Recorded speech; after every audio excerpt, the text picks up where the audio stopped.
come outside. We're gonna take you on a beautiful ride. The Fling Show. The Fling Show. The Fling Show.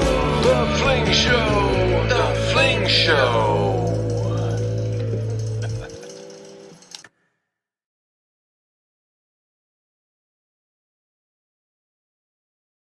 Oh. Hey, welcome to the Fling Show. Woo! Oh, yeah, I'm so excited to be in the studio tonight. It has been a while, and oh goodness, have we got a show for you tonight. We had Texas State Championships this past weekend, and oh my gosh, let me bring on to you Chrissy Fountain. Girl, woo, I can't wait to hear about your weekend. Hey, Meredith. Hey, how are you tonight? I am wonderful. Good. Yeah. So Texas State's was held in Tyler, Texas this past weekend. And we had a massive field of 37 FPO ladies playing, which was really, really fun. And obviously all of the big pros were there, Ricky and Paul, and you can go down the list of all of the guys. So it was very much a star-studded weekend, and it was great. I can't even, I don't know. It's just an awe to be playing in all these big tournaments. I'm kind of sad that the Texas swing is coming to an end. But yeah, it was a really good time. As far as like me personally in my rounds, I was a little slow out of the gates in the first round, and so I kind of put myself out of it in the first round, but I clawed back as hard as I could and improved both of the second and third rounds. But talk about a star-studded weekend.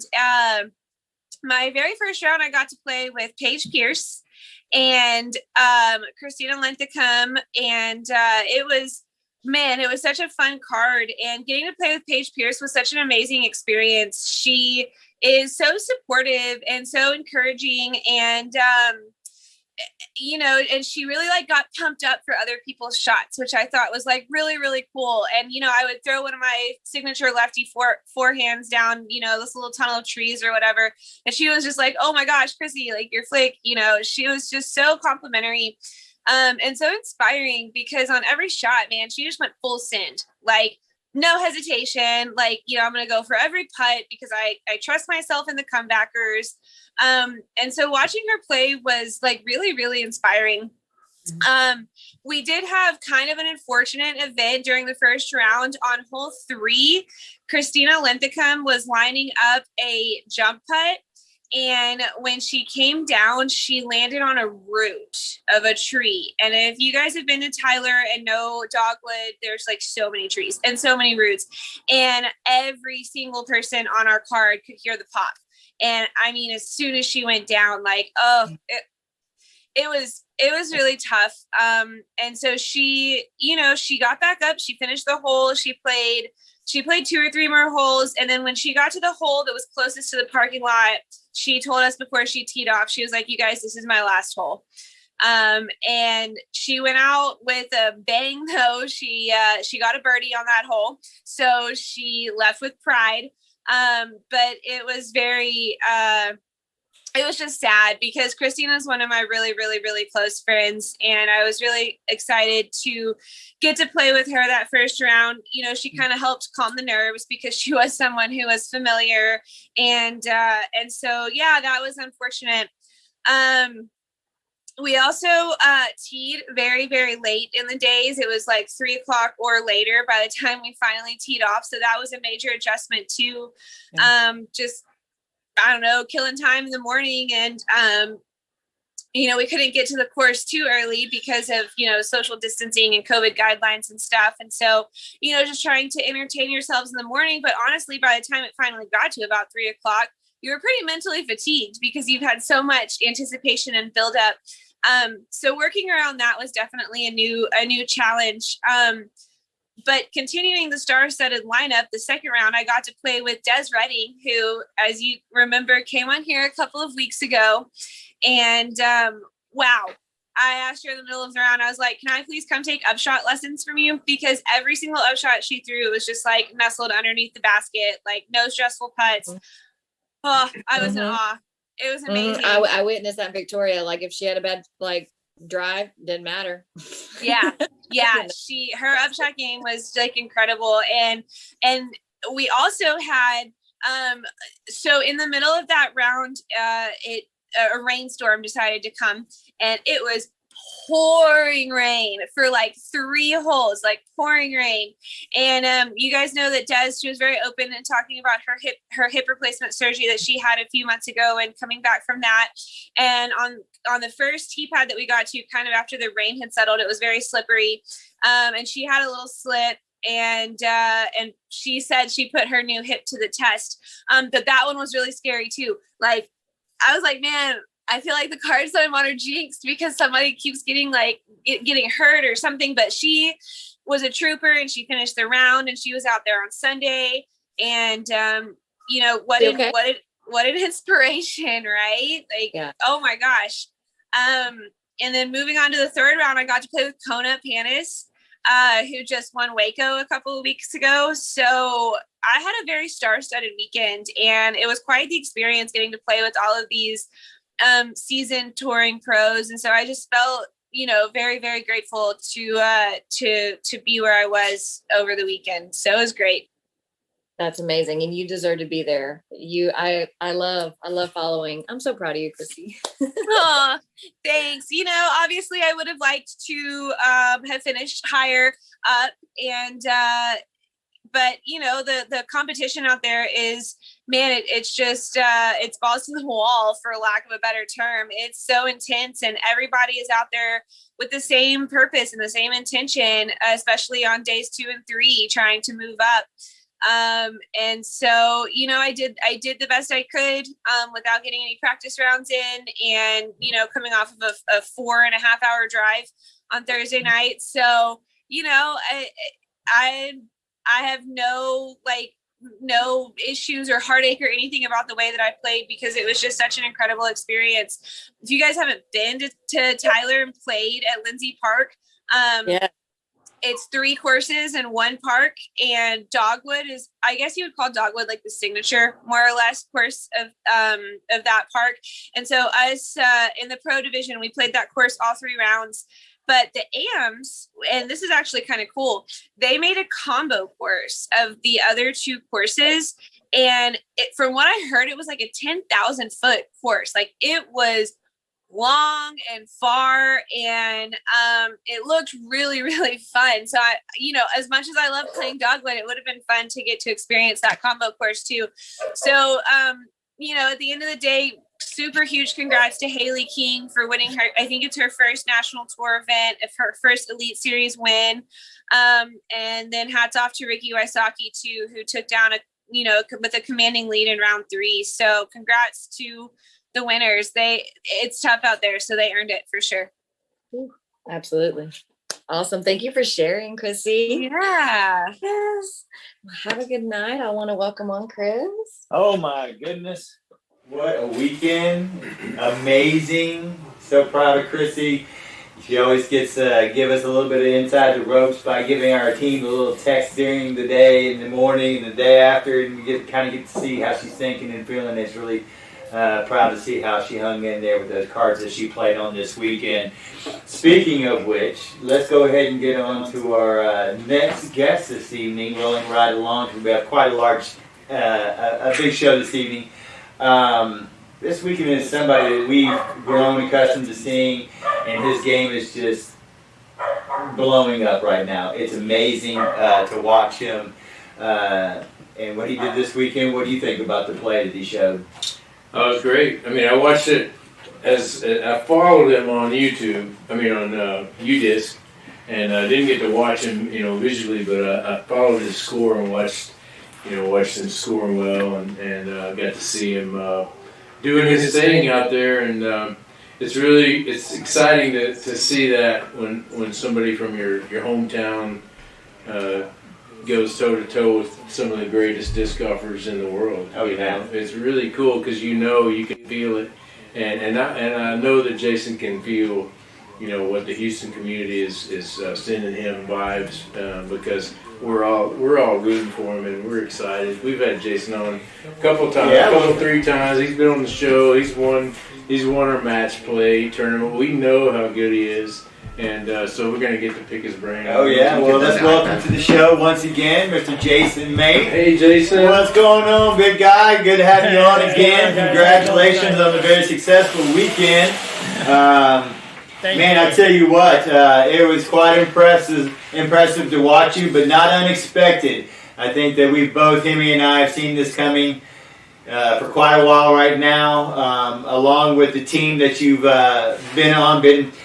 been sponsored by as well. What an incredible team that you have down there. So you have a lot of talented guys to shoot for just in your own neighborhood, much less going to Texas State. So how did it feel being out there this weekend?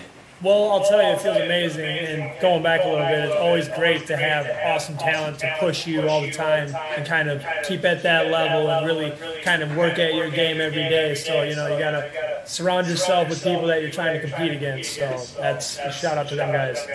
This weekend was my first national tour event. It was busy as can be for the last month with work, with everything kind of opening back up. So my mind's kind of been off it a little bit. Kind of had some car problems last week, a little bit of that on the mind, things going on.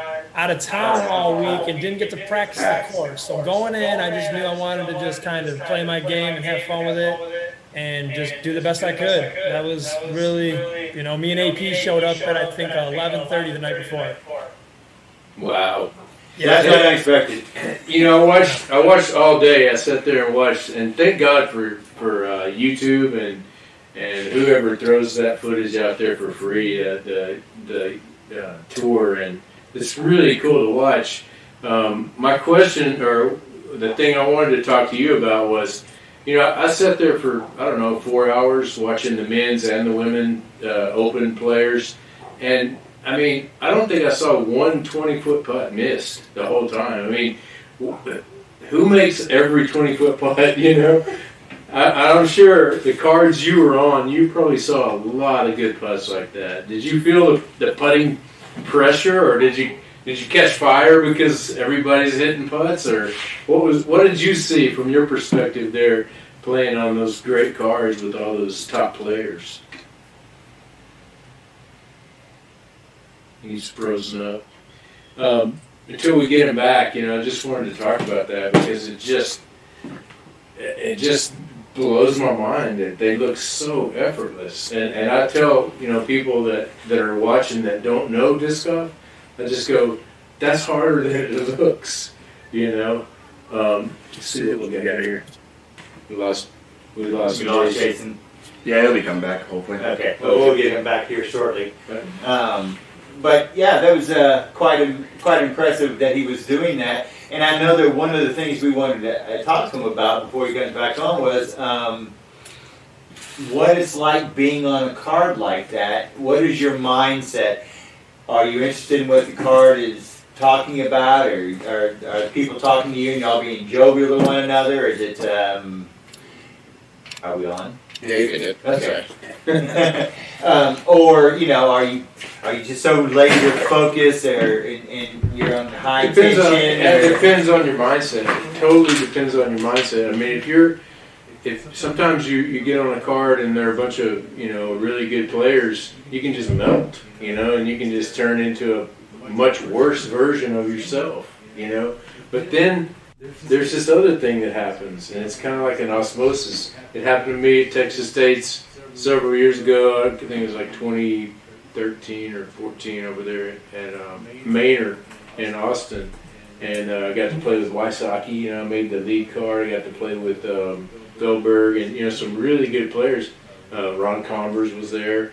And it elevated my game. I ended up playing much better than I had played. So it can go one of two ways. I'm happy to see that for Jason it went that way for him. Right.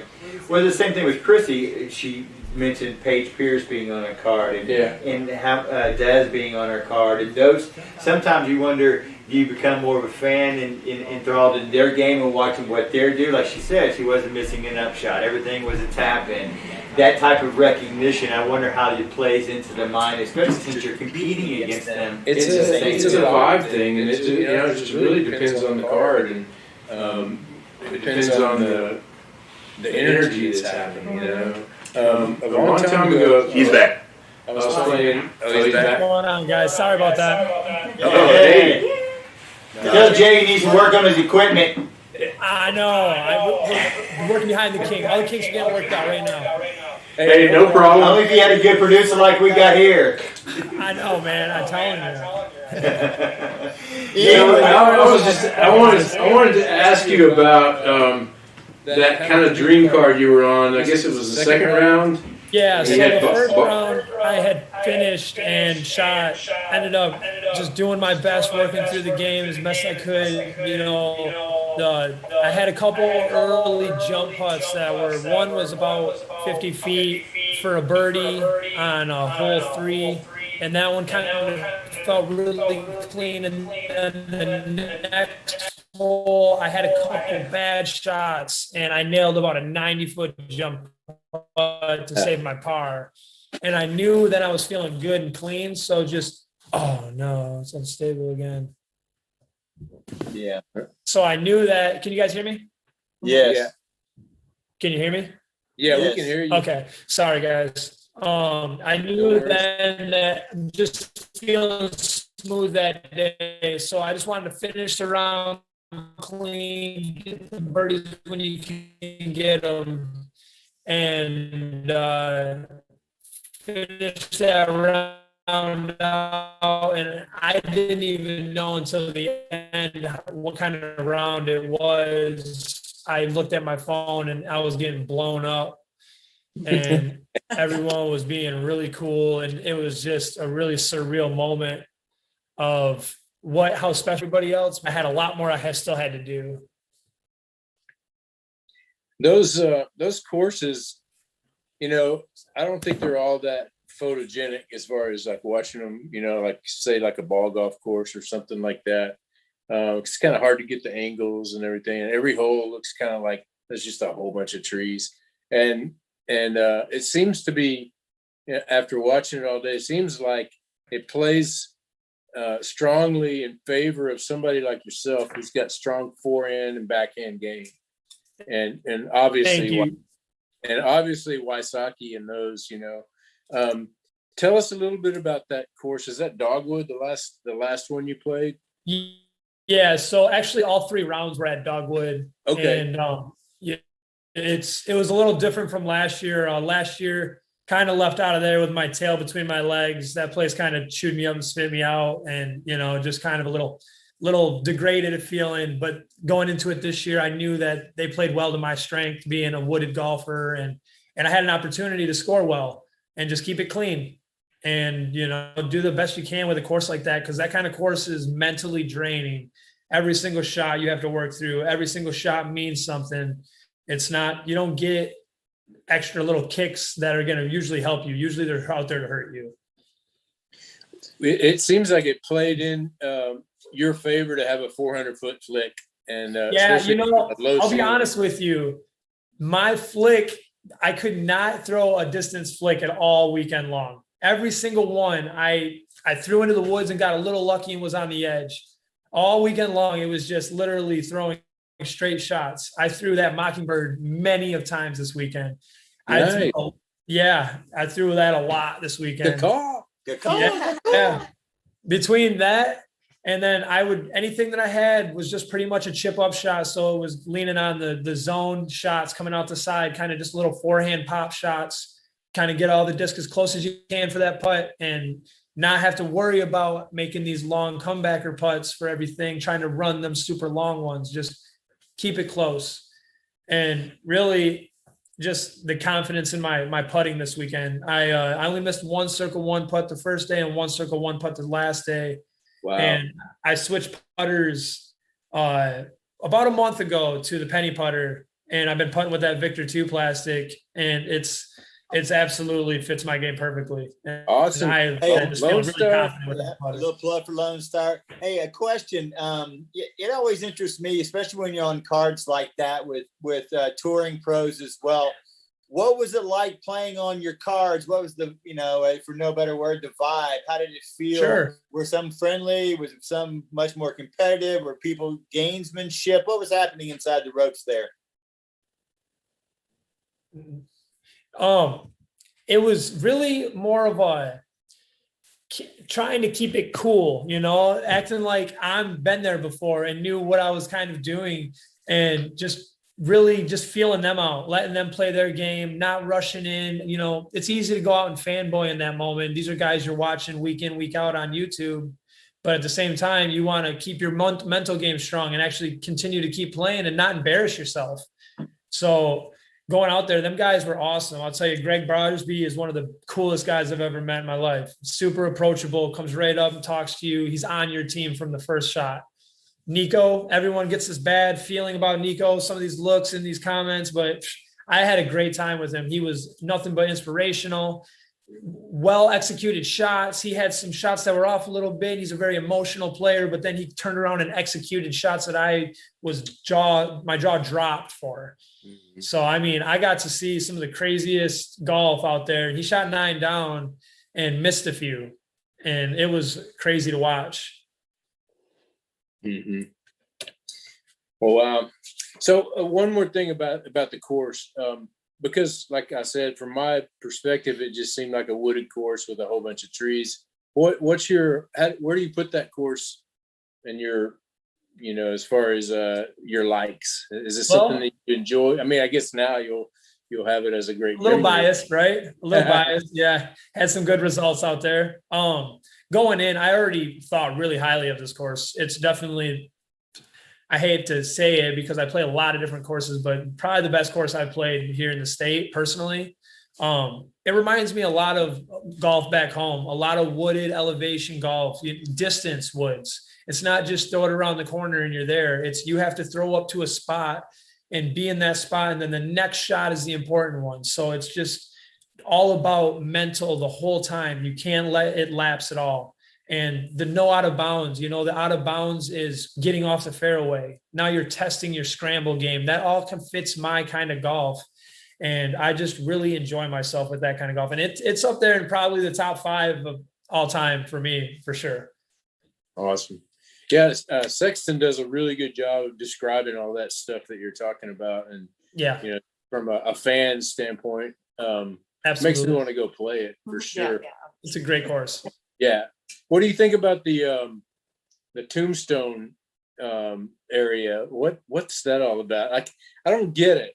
So what they do? How do you put the winner on a tombstone? You should put the guy that finished dead last. I know. I think it's more of a way to kind of get their names out there of who did well out there and played well without kind of having a big sign out front. Kind of a way to use the property as well as it kind of makes an obstacle. I'll tell you, the first day I'm bogey free this whole round. I want to be clean. And I'm last hole. I shank my drive to the right a little bit, hits a branch and falls right behind the tombstones. And I can either throw over top of these things and hit one, or maybe play around the outside and probably get a bogey. Risk it for the biscuit, go up the middle, just over the tombstone, get up there, have a circle's edge putt to finish the day. And when I finished that putt, the crowd or the card got verbally excited, and I didn't really understand how good the round was, and the people on the fence were clapping too. So I knew at that point that I went bogey free, and I just didn't realize that everyone had finished where they did. So it was a really cool moment. That was a surreal moment for me. Hey, there one question about the scoring, because at one point it popped in that you were at a 10 down, and I guess this was the second round, and then all of a sudden it popped back out. Did they input the wrong score? Because that jumped you up into 20, like fifth or something like that. So it was actually the last round that happened, and I think it was actually hole 16. I was up there for a birdie, and I had made those putts all day. I don't know if she marked it or not, but I hit the chains and it fell right. I was the one circle one putt I missed on the last day. So that putt meant a lot. I mean, that was an important putt, and what was important after that putt was to go out and finish these last couple holes strong. Don't let that one putt ruin everything you've worked for and embarrass yourself in front of some high name people, just go out there and keep working. Yeah. Well, I'm glad it wasn't a scoring error, because no, I it saw wasn't. the score. She inputted that score. And then all of a sudden took it away, and I was like, "What?" I was rooting for you at that point. And then just like you said, I was saying, just hold it together, man. Just par out, whatever you got to do. And you did just that. Amazing. So you don't. I guess you kind of answered the question I was about to ask. Is you didn't really pay attention to other people's scores. Only the fact that you were trying to pay attention to you keeping your game clean. Was that your mindset going in? You weren't looking at everybody else's until you were finished. That's something that I've been it's not something I worry about. I don't care if I hear other people's scores. I'm not worried. Like, it doesn't bother me. I've just been really working lately on keeping my personal mental game strong. So going into it, hearing these scores and different things didn't matter. End of one of those rounds, when I'm just trying to keep my head in on the game and what's on my game plan there. And then I remember seeing someone sent me a screenshot of the Disc Golf Network, and I was in, I think, 8th place. And that, of course, then you're like, wait a minute, that's a big moment. And then everyone's blowing you up about how you got shout out on the Disc Golf Network, and Jason Mathe is a man. And I'm like, oh man, at that moment, you're like, all right, I can't be looking at this. Just get this out of here. I just need to keep working on what I'm doing. That's exactly what I was telling Chris. Those moments are how you build a career. You know, those moments are how you get to where Wysocki and those guys are, Sure. because they're just dudes, they're just dudes Absolutely. that climb this ladder, and those moments when you see yourself in the top 10, no matter, whether, there are players behind you and you're going to be knocked down, of course, the higher scores are coming in, Sure. but you see it, you visually, there it is, it's like proof, So congrats on your play, man. Yeah. Thank you for popping in and talking with us tonight. And For sure. Real fast, let me ask, like, do you have any other DGPT or NT events coming up this year that you plan on playing?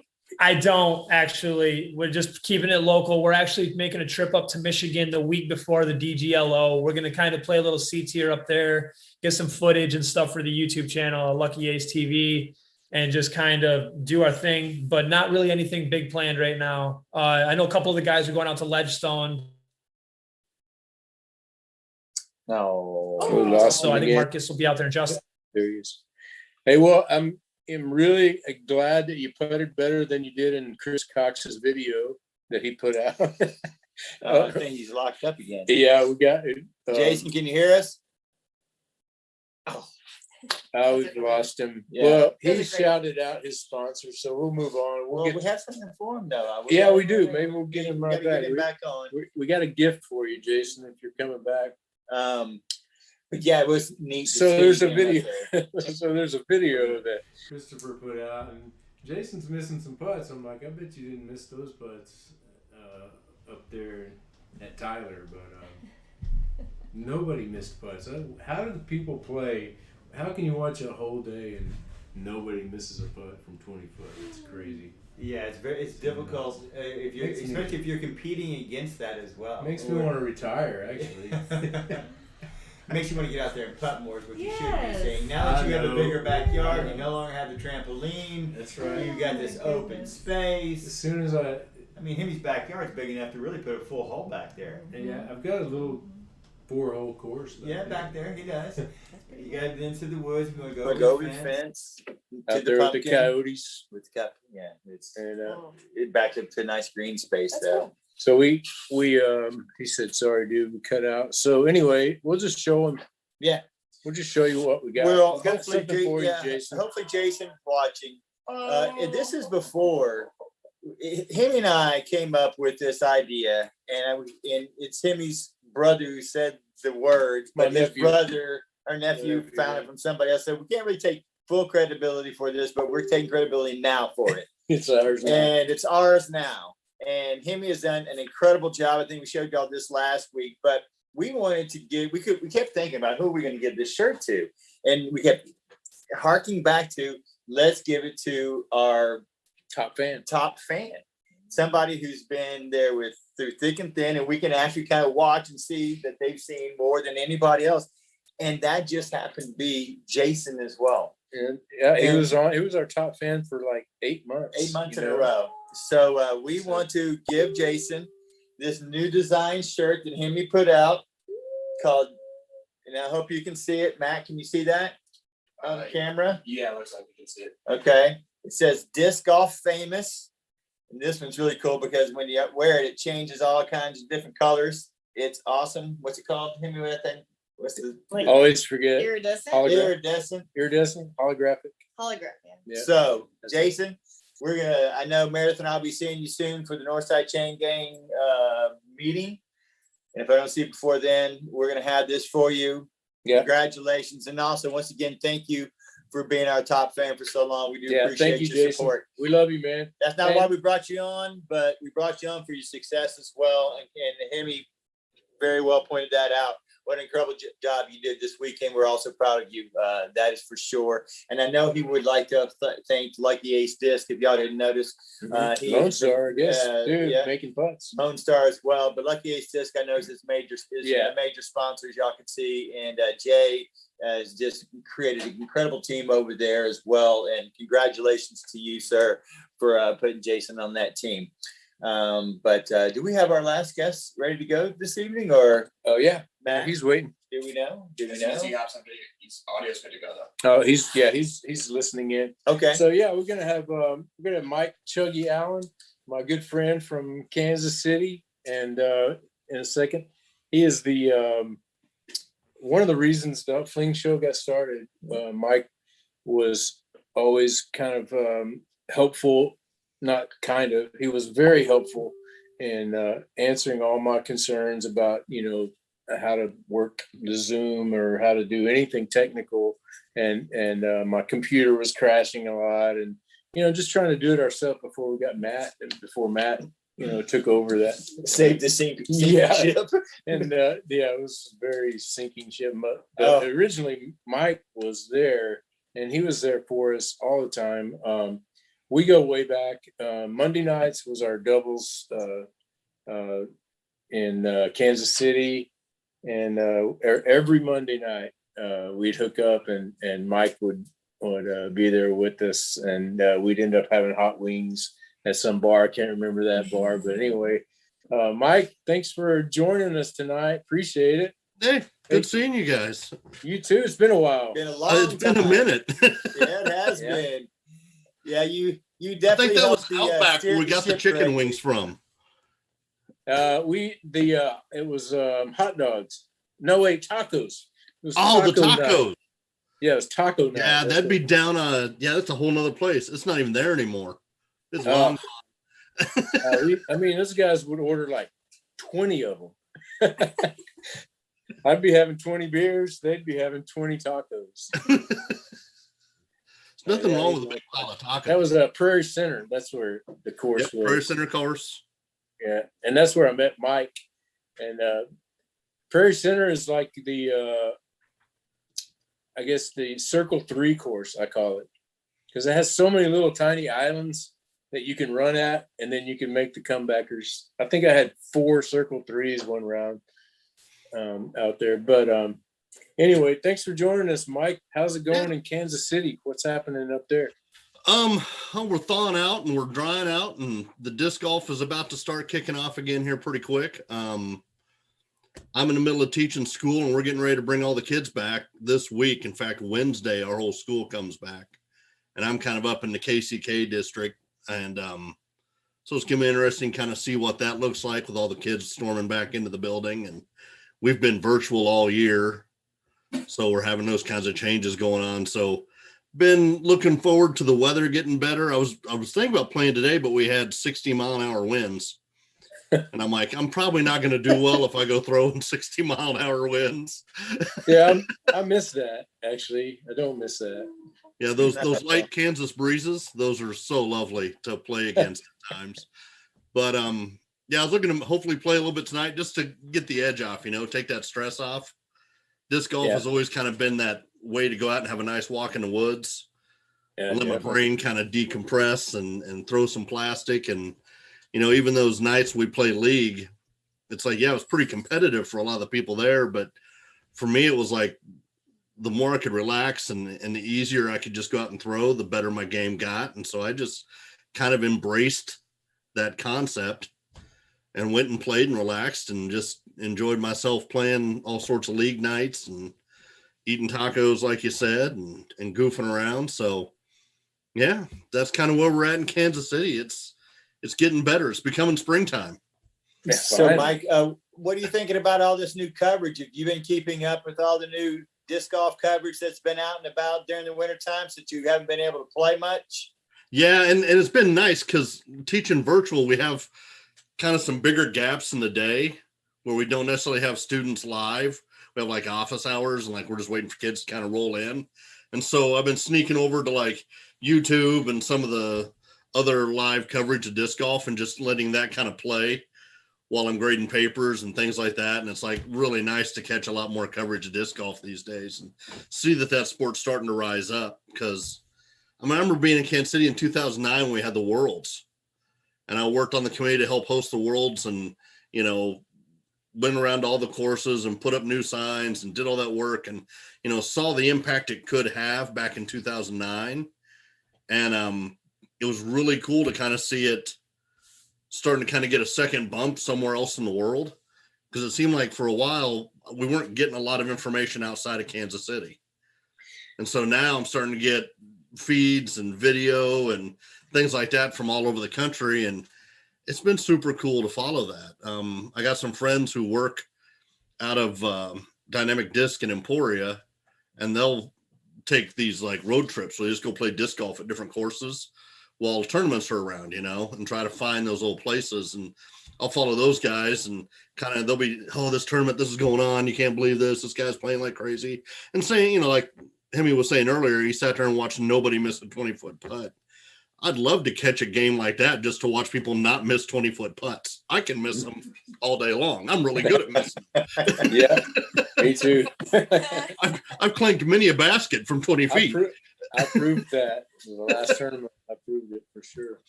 So that 09 Worlds, that was Valerie Jenkins and her brother who won. And people that don't know the Kansas City, the Kansas City thing that is Kansas City, it's the heart of disc golf. And a lot of people don't really realize it. It's like the third coast. It's like it's huge. And what they did with the cash-ins and all, and that local scene, and you were helping out, and I was lucky I got to play in it. And it was amazing, to see what disc golf could be. I mean, they had cranes for camera angles. It was before they had drones or anything. So they rented these freaking, things. And so like out at Blue Valley, you had these angles that were just beautiful. I mean, just beautiful. Blue Valley is a huge course. They almost needed it just to shoot Blue Valley. That's a giant course.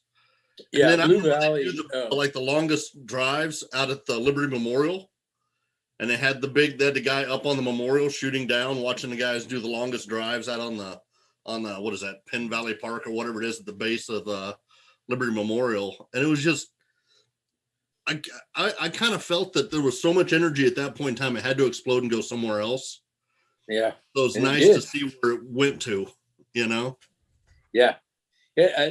What do you think of the coverage that they're doing, the Disc Golf Pro Tour? Oh, it's great. I mean, here's the great part about it. You get a lot of sports coverage for sports that are unattainable for the average guy, right? You're not going to start a basketball team. You're not going to start a football team. You're not going to build an F1 race car. You're not going to get into NASCAR as a side project. So it's nice to see him cover sports that people could pick up and go tackle and go do. And so to me, it's that connection between the average guy, the average Joe like me, the school teacher, just wanting to be a part of a sports scene. You could easily do it with a few league nights, get yourself going pretty good. I mean, up here, we still have almost a tournament every weekend. Somewhere within 50 miles of Kansas City, there's a tournament you can play almost any weekend. Get out and start playing those tournaments and build yourself up. I mean, there's so many great golfers that are still in this city throwing on the weekends and during the week that you can hang out with, get a pickup game with, hone your game, learn from them. And that regenerative connection that disc golf has, the fact that it's finally getting some recognition and getting coverage is great because it's the average guy's sport. We can do that. You can go spend $50, get some disc and go. Yeah, we are finding out here after our year endeavor. This is just so you know, we're only 1 week away from the Fling Show being a year old. I knew it was close. And I mentioned it to him earlier today. I'm like, it's Yeah. close. Yeah, we talked about it. Well, because of COVID, we have all noticed down here, especially in the Houston area, we can only speak for some local golf community in Austin, San Antonio, and some players that we've known. It has just grown leaps and bounds. Going to a public course now that is free, you're going to be waiting. And it doesn't matter if it's during the week or during the weekends, even worse. And I don't mean that in a bad way. I just mean it in how many people are out now playing. It's a great way. The complaining down here now is over the fact that these tournaments are filling up in 4 minutes. Ooh. 4 minutes. So when you talk about Kansas City and there being a tournament maybe every 50 miles, we have a tournament every weekend here in Houston, in some part of this city, And if not here, then like you saw in Waco, and then we had the Texas State, we had Texas State doubles. There's something going on every weekend that's involving anywhere between 80 to 140 players, and it's getting packed the moment that it opens. And that is the complaining that we're getting now from the players in this area is that if you're not home behind your keyboard, and Hemi and I were talking about this afternoon, if you're not a keyboard warrior and you're not ready when they say that this is going to be released, and heck, if you're working, you're kind of SOL, you're not getting in these tournaments. And they're not holding it up for open players. They're only holding up a few spots. And so the dilemma down here is, do we stay all open and then move an AM card or an AM tournament to an AM tournament, an open tournament to an open tournament? Because the participation is just really exploding down here. Are you guys getting courses? Because when that started to happen up here, courses started popping up. Oh, we got lots of like courses. We got plenty of courses. I mean, we got courses all over the place. We do not lack for courses. That's and good. Yes, and there are others that I do believe being built as well. But it's not a lack of courses. I mean, there's probably 5-6 courses that we can get to within a half hour. There is a lack. There's a lack of well, because there's so many players. Well, there's a lack of family-oriented putter courses. Yes. Smaller, simple little. Bring your kids and your dog. The Prairie Centers.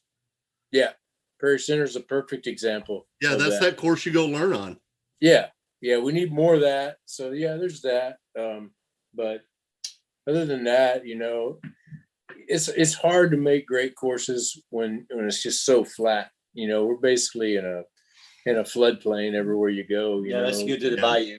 We don't. That's the other thing people don't know about Kansas City. It's not a prairie. Like when I was moving there, I thought it's just going to be some big, tall, wavy grass with the wind blowing, and there are hills and there are trees and there are lakes and ponds and there's a notorious saying up here, and I'm sure you remember it, but every once in a while you'll get waterworked at waterworks. Oh yeah, because the hills on that course will put a disc 20 feet behind you if you catch the wrong edge. Or like that one hole, I can't remember which, like hole 13 or something. You could roll off and roll 200 feet. Yeah.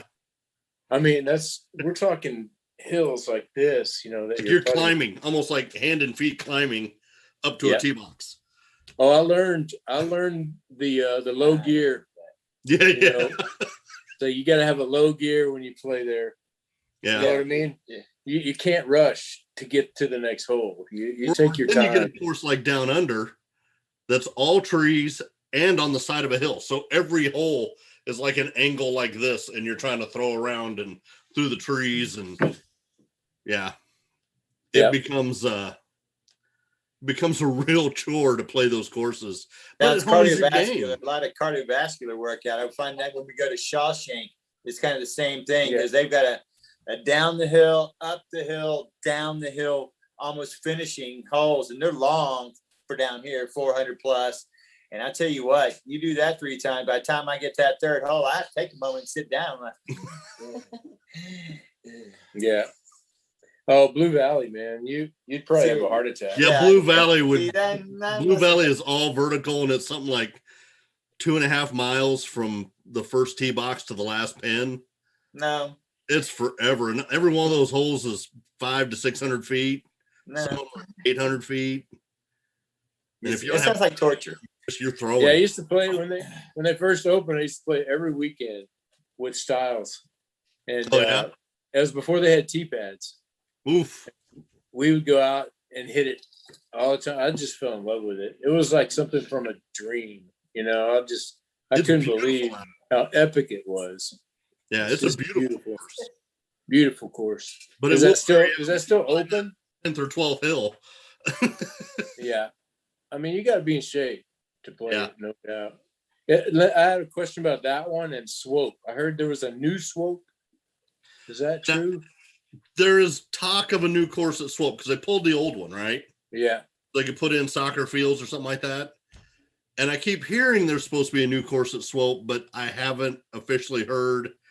I know they had some pins set up for like object golf, like not baskets, but just, hit the object and you're in. And, but I haven't made it out to check it out because I've just not heard a definitive word that it's open. And so one of my goals this summer is to head over there and see what that course actually looks like. And so, but I know they rebuilt, well, I don't know, do you know about Birdland?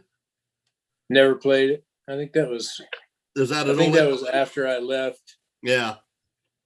They took half of it out and then rebuilt the other half. And it's actually a really nice course. It reminds you a lot of because it's on an old ball golf course. You have some of those like big, wide open fairways that lead into narrow tree sections, a lot of like vertical elevation changes and things like that. And that's a really nice course. And they've got a new one south at one of the parks way south of the metro that's really starting to do a lot better. And I can't remember the name of it right now on a Monday night. So yeah. Well, I know Dick Parker was designing and instrumental in adding a lot of new courses. I think there was that one that had 3 courses on one property. You know which one I'm talking? Mm-hmm. Yeah. Anyway, shout out to Dick. He was my first sponsor. Yep. He gave me a shirt, and it meant so much to me. And he misspelled my name. I think it said Himney or something. I don't know. But man, he was a great supporter, and I love Dick. I think the whole community up here had that spirit. I'd end up on a card with a guy who's, killing it at tournaments, and I certainly wasn't, but it didn't matter. You played the game anyway. And they'd give you pointers. You just talk a bunch of crap while you're playing your league round or what have you. And it was just such a great vibe to go play. It was always relaxed. It was always casual. But the urge to throw better form, better technique, to pull those techniques from each other, to learn from each other, that's my favorite part about Kansas City disc golf, is we still have that kind of community when you go out and play. And, when new people are coming to the game, they're always welcome. There's always somebody there that's going to give them pointers, help them out, show them how to play. And, it's not I throw, 10 under every time I play, I can't talk to you. It's, come on, join our card. Let's go. Let's show you some stuff. Let's help you out.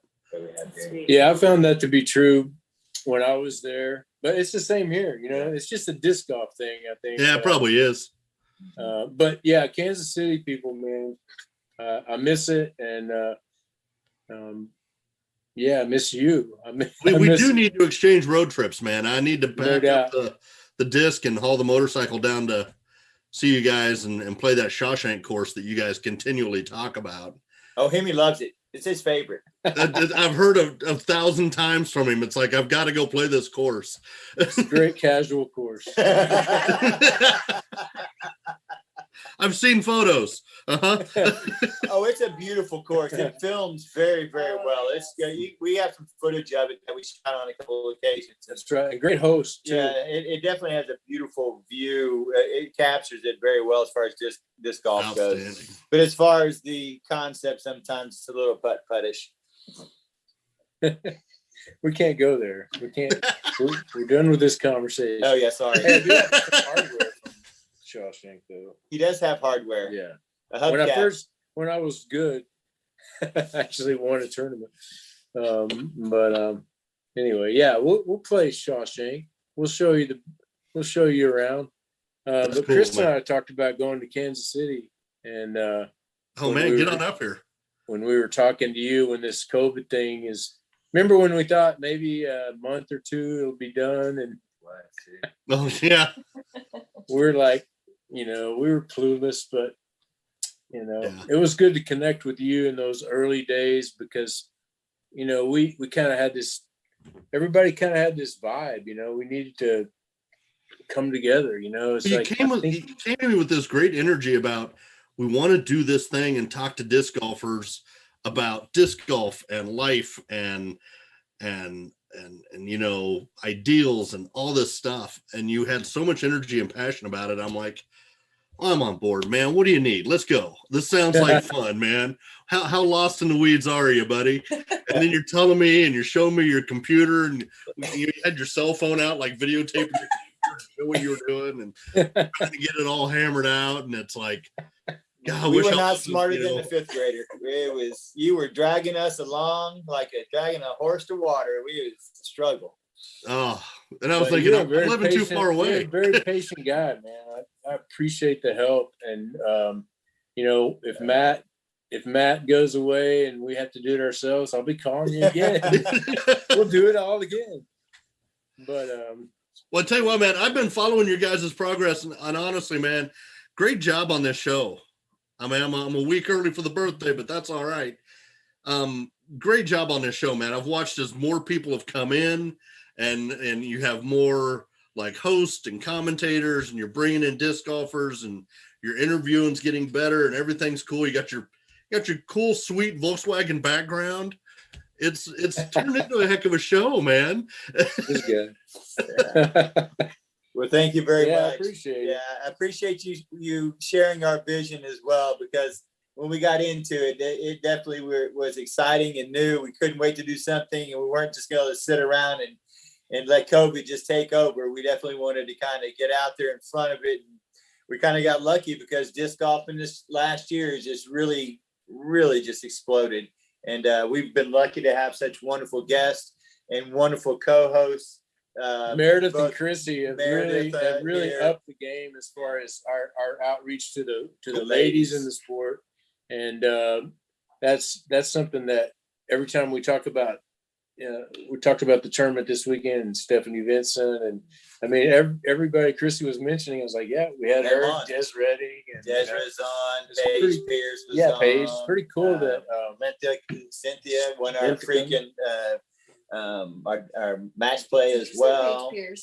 Well, the match play stuff was great. I loved following the match play games. That was thanks. fun to kind of watch how you guys played those all down. That was great. That Yeah, kind of got me that's hooked. Chris's brainchild. And I mean, I wanted to do match play because I think it was a good COVID kind of thing, you know, because you don't have crowds and you can just show up and have your Disc match. golf is COVID friendly.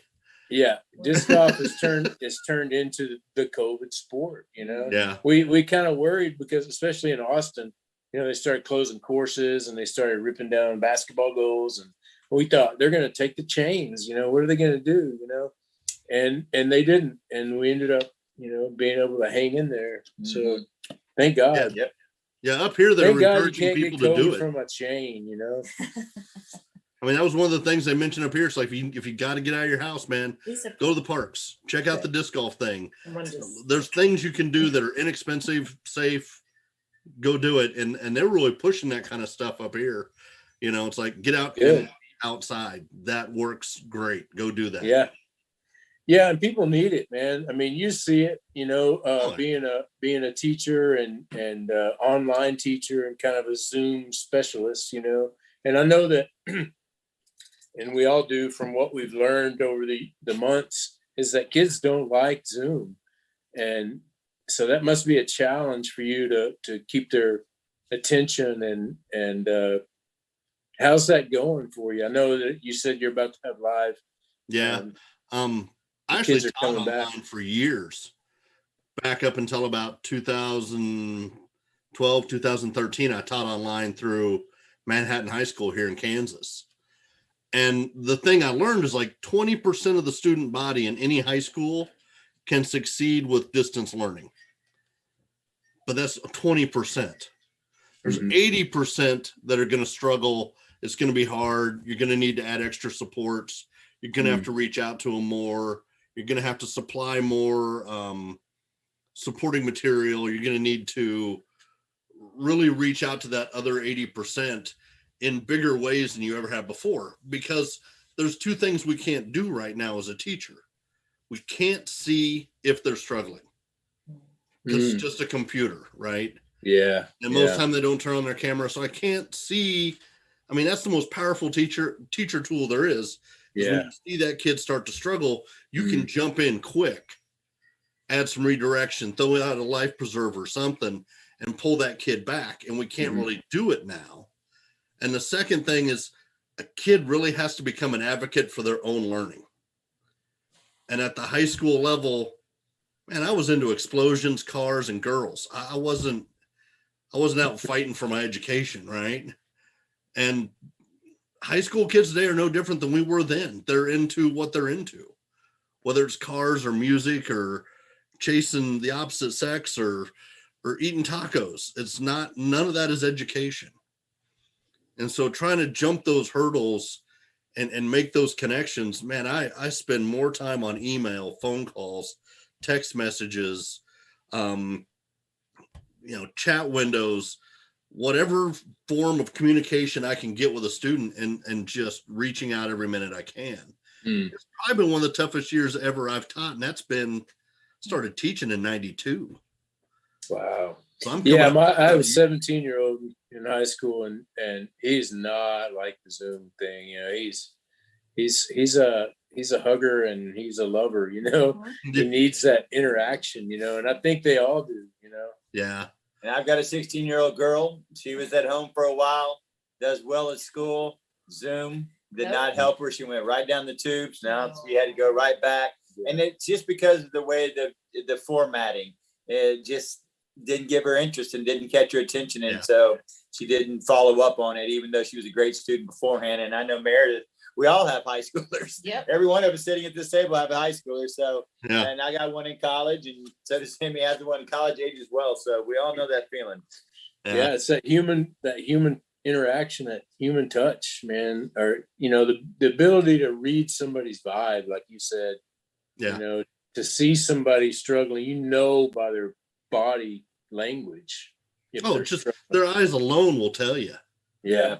And, you know, and teachers have had to go, you know, above and beyond to try to reach out and hold on to them as best they can. And we knew it was a losing battle for a large portion of our population. We knew that going in. We knew we'd be crucified for it. But, man, I still wanted to grab as many as I could on the way through. And I've drug a batch kicking and screaming through all my classes. And, I mean, I haven't done bad, but it's still 50% that I'm holding on to and getting through it. And so hopefully once we're back face to face, we can make up some lost ground. We can get some more things going and get those kids building stuff, making stuff, using their hands, moving around. Man, if I can get a little bit of something in before the end of May, I'll be a pretty happy camper. You know, and if I can keep shutting out the noises of how big of failures we all are this year, I'll be okay, man. You know, I gotta get there's a lot of failing mode, you know, grab a hold of that PLH and shove it out there to the world and see how much comes back, you know. That's right. Mike is the happiness. PLH advocate, and that stands for peace, love, and happiness. And you can check out Mike on his Facebook page, and he writes these great stories about interaction with his higher up learning friends who like to battle him out with their wits. And Mike is a very spiritual, soulful guy. So I love those interactions between you and your friends, because they're some smart dudes and they know a lot. But Mike knows a lot about the human condition, and I love reading your articles, man. It's one of my favorite things to do. Appreciate it, man. And they get, you know, sometimes, you know, you said see more down there at the bottom. I always click the see more because I know that's where the good stuff is when Mike's making a post, you know. And it's just me dumping out my brain, but I've realized that over doing this for, God, it's been almost 10 years. I've been doing these like brain dumps out on Facebook, and it's like, it always seems to go back to make that connection, get out, see someone you don't know, listen to their story, embrace their story, love that person for who they are. And the world becomes a much better place. You know, everything just seems to work better. And I remember when I came up with this whole concept of PLH in a staff meeting once, there were all these teachers and they were complaining and griping and angry and ticked off.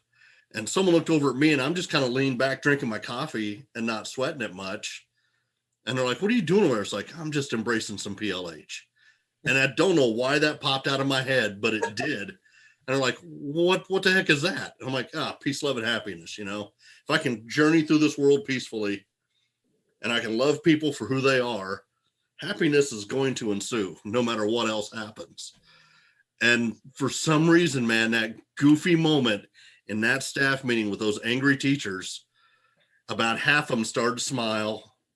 The world got a little bit better right there for me. My coffee tasted a little bit better. And it's just held on for all these years. So it's like any chance I can get. And I mean, this summer I'm taking off in July on a motorcycle. I'm riding from Kansas City out to South Carolina, North Carolina, DC, and looping my way back. And I'm just going to see how many people I can meet and talk to and listen to and hear their stories and hang out with them. And, you know, I'm going to try to post the stories, like a photo of each person I meet as I go along, and kind of build a little, you know, journey log that everybody can kind of follow if they want and see what I'm up to. And, you know, I got some stickers I've made, the Summer of Chug stickers. So if you meet me, I'll give you a sticker. You can put it on your car or your lunchbox or your dog or whatever. And, you know, I'll talk to your dog. I don't care. Tell me your story. I just want to know what everybody's story is. And so, you know, I've known Hemi for a long time, and he told me his story when I played disc golf. I mean, all those late night, you know, lights on rounds at night and regular league times. And then you introduced me to Chris when you get this crazy harebrained idea to do a podcast. And I realized he's pretty much just another version of you with a different hat. Yeah. Different facial hair. So, you know, that's the whole vibe. And so I'm taking a few discs with me. I've got a couple of disc golf parks I'm going to hit on that road trip and kind of see what happens. And then, you know, maybe next summer I go down to Texas and I hit Dallas and Houston and Austin and make a big loop down through Texas, a big teardrop out of Kansas City. And maybe you guys can meet me at a few disc golf courses and play some disc golf and drink a beer. For and sure. tacos. Oh, that sounds like a plan. I just read this the other day that the only difference between our species and the rest are that we tell stories. And you're out there, you know, getting those stories. It's really great. I had a friend spent a week in New York one time, and my friend was really, really good at kind of cracking people's shell with like one little word, you know, or one little, like he'd point out something about their shirt or, you know, and then before too long, we knew each other somehow, or, you know, we came from the same hometown, or we had something in common. But it usually just takes that one little, you know, that one little in. And so I'm sure you have strategies for that along the way. And it's great because it doesn't matter where they are on the political spectrum or religious spectrum or life spectrum or whatever. They can be the angriest person in the world, but if you stop and look at them and listen to their story, that will defuse almost anybody, because all of a sudden you've given some sort of validity to what they have to say. And I don't have to respond to them with anything other than, man, that's a great story. You've lived through some great stuff. Let me pick up the tab on your biscuits and gravy. Thank you for sharing your story, you know, and then I can take that with me. And that, you know, and every story you hear will affect you and make you different, you know, and you'll take stuff away from that story. And so that's just kind of been what I've slowly morphed into over the years, is, you know, making those connections that are so critical in this world. Cool. So Mike's got breakfast. Yeah, I like that. That's what I got. I'll get breakfast. I'm all right with that. Next time we see you. All right. In Texas, everything comes with a biscuit, right? Yeah, that's just a side item now, just so you know. That's not breakfast. That's just that's just a side item. I got you. Yeah, right. That is the signature item at Shawshank. It is. Hey, Mike, we had a comment saying, hey, make a loop to Michigan in the summer or fall. Oh, I do need to get to Michigan. I got a buddy up there that I do need to go see in Michigan, because he talks about a few disc golf courses up there that are just absolutely nuts. And so that is a trip I want to make. Yeah. I've got to tell us a little bit about your robotics thing, and have you been able to do any of that since COVID? or did that just get totally shut down? No, it got, a lot of it got shut down, but not totally. The robotics thing I do is through a group called First Robotics, and it's an international robotics competition. So we have kids from Israel, Japan, Mexico, Europe, Australia, and every so often, like a couple of years ago, we competed against 4 teams from China and 1 from Mexico. And because it's worldwide, of course, we have to deal with the COVID structures of the entire world, not just the United States. Mm-hmm. So they stopped and thought, how can we still keep these kids involved in robotics and building robotics and making that happen while still adhering to all of this? So they gave out like 3 different ways to compete this year. And so one of them was to build a robot and videotape it doing these different acts, shooting a ball through a hoop and tossing moving a disc and climbing up on a bar and all these kinds of things. And you could videotape it, and then they would judge how well your robot did. And then you turn that videotape in and you share it with the other teams, and it's kind of fun. You get to build a robot.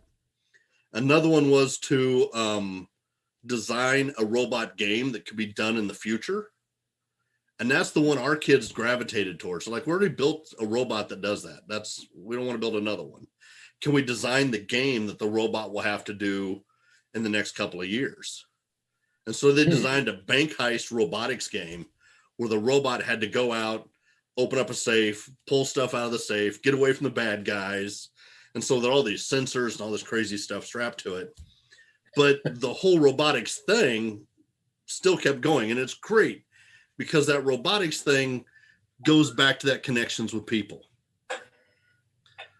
I teach in a real low income district, as Hemi can tell you. KCK is not a wealthy area. It's about as broke area as you're going to find in the whole metro. And so our kids either are at home all day or they go to work and they go to school. That's it. And a lot of my kids are like the primary breadwinners for their families. And so it's a pretty tough environment for our kids.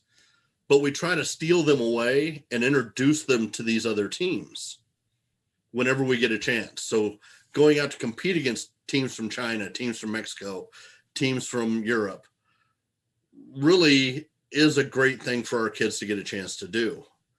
And so I got into this whole robotics thing because I like to build stuff. Like I restore old motorcycles, cars, boats. One of my motorcycles is 50 years old and the other one's fairly new. It's just fun to build stuff. And when I took that and engaged it into this robotics thing and allowed my students to meet other students, hear their stories, let those stories affect them, then share their stories back, I realized that this was way more than a football game on a Friday night. This was way more than, a cross-country meet. Those are all great. And I coached football for 10 years. But now you've got kids who are learning about other people, other cultures, other places, and they're getting out of their own head and realizing how much more they can do than just sit at home. And so the robotics thing to me has a real personal kind of spiritual level to it that's different than almost anything else. And I've been coaching at my school now for, this will be 7 years. And then before that, it was a couple of years with a different school. And it's just been great to watch my kids, the kids that go through my robotics program leave KCK and go do amazing things. And that's cool to watch. That's keeps me hopping in the spring because they're all graduating from college. So I'm going to college graduations all over the place. Wow. What a gift. What a gift to yourself. To man. Go to a kid's college graduation, that's not your kid, but just. Yeah. I don't have kids. I got a couple of dogs and a great girlfriend, but all these students of mine, I go watch them graduate college. I get invited to their weddings, and it's sort of like having a kid without the extra expense. So maybe it's the cheaper way to have kids. Well, that's inspiring. College, but it can't be cheap. Yeah. Well, that's inspiring. And we talked about early on, kind of, and Chris and I have talked about it before too, just kind of branching out and sort of segueing away from disc golf and getting into more spiritual things and more soulful kind of things. And when I was driving over here, this question popped into my head that I wanted to finish with. First, after you answer this, we'll give you a chance to talk as much as you want. We don't have to cut it off or anything, but I wanted to get this question out because I was really curious as to how you would answer it.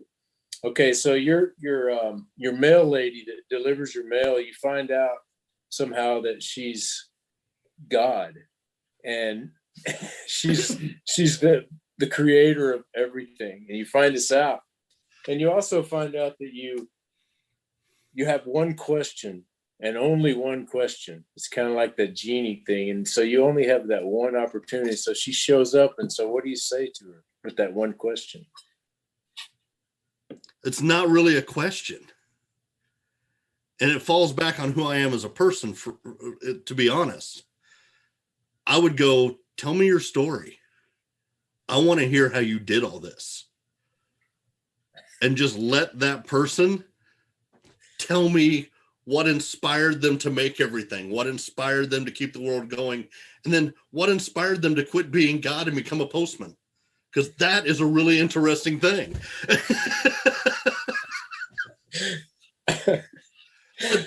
Great answer. And there may be some sort of bigger meaning to becoming a postman over God, but I'd love to hear what it is. But yeah, I just ask them, what's your story, man? Tell me how you go from the supreme being and creating all this stuff. That's very, very enlightened of you, because my answer, if I was going to ask my own question, is, can you give me the lottery numbers for Saturday?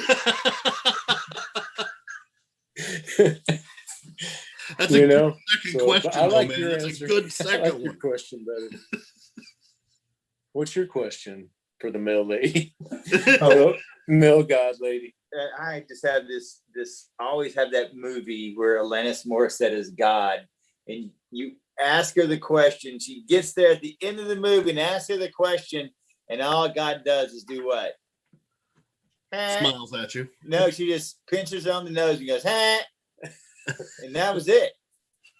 Like, it was what she was trying to say is, she asked her why she did it, and she was kind of like, it's just a joke. I have a feeling I'd be asking her a question and kind of get an answer like that. So I just kind of smile and say, nice job. I like your work. I'm a big fan. Yeah, hey, I'm okay over here. Just don't pinch my nose. It's a great question, though, man. I dig that idea that God's a postman and you have one question to ask him. What do you ask God the postman? So great, man. I love your answer.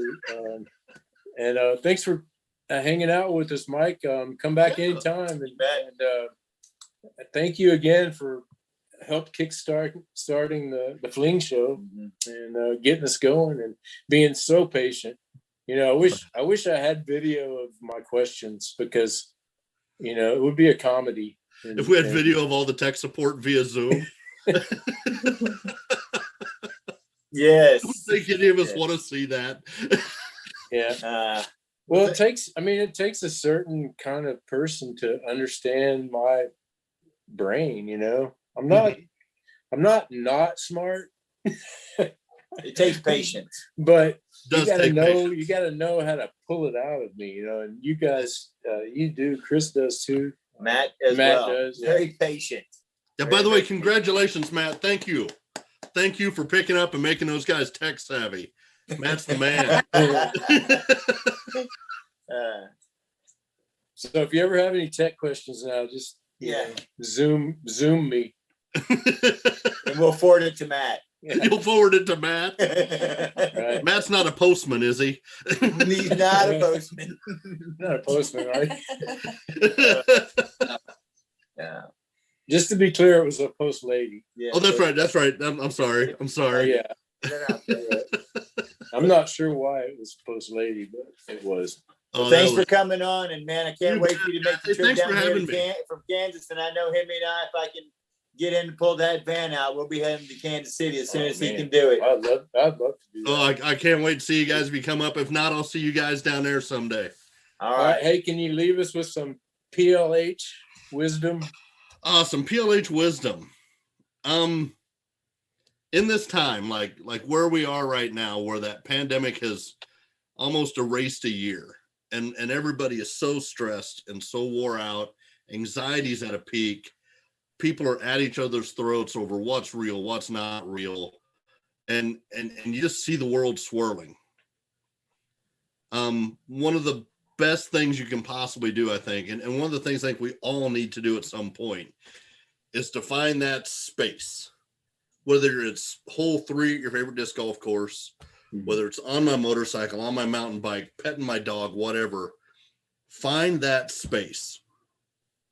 Take a deep breath and remind yourself that the greatest thing you have going for you is you woke up today. You have breath in your lungs. You're talking. You can see people. So use that power of making sure you woke up this morning, and just listen to people, accept who they are, love them for who they are, and let whatever they share with you be what they are. There's no need, we don't need to change each other. We don't need to convert the world to something else, but we do need to understand what each other are facing. And it's such an intense time right now that those stories are going to be strong for a while, because there's a year's worth of stress and anxiety and things that people are dealing with. They're going to make it tough to listen to some people's stories. But I think if we ignore stories of each other and we ignore that stress, we ignore that anxiety, or we play it off, we do a disservice to each other. And if we get a chance to listen and absorb it and love them for getting through that and waking up just like you did every day and trying to do better every single day, we'll be better people, man. The world will be a much happier place to exist in. But we got to realize that when we wake up in the morning, that's another chance to do better. It's another chance to love another person.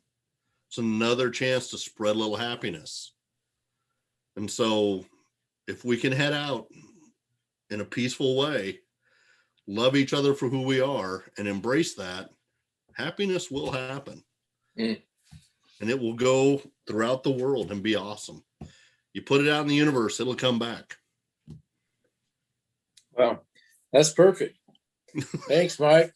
You bet, guys. Yeah, man. Thanks for wrapping that up for us, and we'll see you soon. Keep us. I'll stay tuned, and I'll be reading the Seymours. You got it, man. And Love you, Mike. Any of those you like, feel free to share them out, man. I don't mind. I do. I will, for sure. All right, cool. All you guys take it easy. All right. I'm out from Kansas. Peace. Yes, sir. All right. Yeah. Wow. Come a long way. Wow. This Yeah. is the trip to the past. It's amazing. It reminded me of how completely idiotic I was.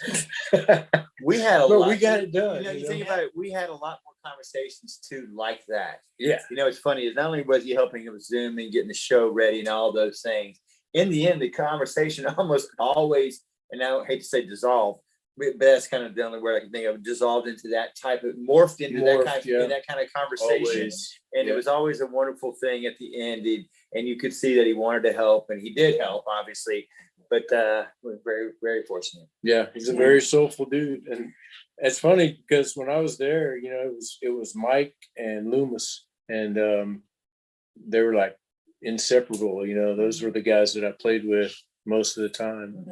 And there's a couple others here and there, but it was just Mike and Loomis. And strangely enough, both of them are storytellers, and both of them are, just spiritual, good people. You saw that. So really good having Mike on. It was really neat. It's kind of a prelude to what we saw this whole year, past years, to meet someone like that at the beginning, and then to continue to meet these types of people throughout our show, throughout our journey, through all the people we've had on, to continue to meet such wonderful people from Brazil or Hawaii and Austin and all over we have met, and the stories we continue to we hear. rave to friends about this community, and this is what y'all created, is like an insight to the community. It's yeah. Well, we're just part of something like Mike said. You know, he said it was a Kansas City thing. It is, but it's also a Houston thing. And, you know, it's a Dallas thing. It's a disc golf thing. But, It is. you know, Mike, he kind of, everybody has that calming person in their life, you know, and especially at the beginning of COVID when everything was up crazy and we didn't know what to touch and what not to touch. And, you know, everybody was freaking out and there was a little bit of fear there. But Mike was this calming factor, you know. I had, like you said, we had many of those segues out of the technical aspects of trying to get a podcast going to where we just talked about life a lot. And it calmed my nerves, basically. So thanks, Mike. Thanks for coming on. Right on. What a great show. Yeah, we went a little long, but I think it was necessary. It's good to hear from Jason and Yep. Good job, man. We Disc golf famous. yeah, you are our first disc golf famous guy, and Number one.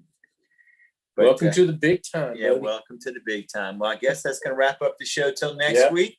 All right. We'll have a lot more next week from Austin, Texas. And Christy, I'm going on a road trip, little celebration of life. So we're going to throw some disc in the air for the first time in a while. I can't wait. It's going to be fun. I know Meredith's been getting out finally throwing. He's trying to get over an injury. Plays with an injury. Doesn't tell anybody how bad it is. But I'm going to tell you, it wasn't as easy as he said it was. And he won't say that, but it was. But anyway, I can't wait to get back out there. I'm finally kind of getting excited again. And it's just like you said, I think it's going to wake up tomorrow and try to make people feel good. You're in for a treat in being in Austin, playing those courses. That's going to be good for the soul. Yep, it is. Yep. All right. Anything else? Right. That's it. All right. Well, as we always say, Play disc golf. Throw something in the air. Hey, get some PLH. Peace.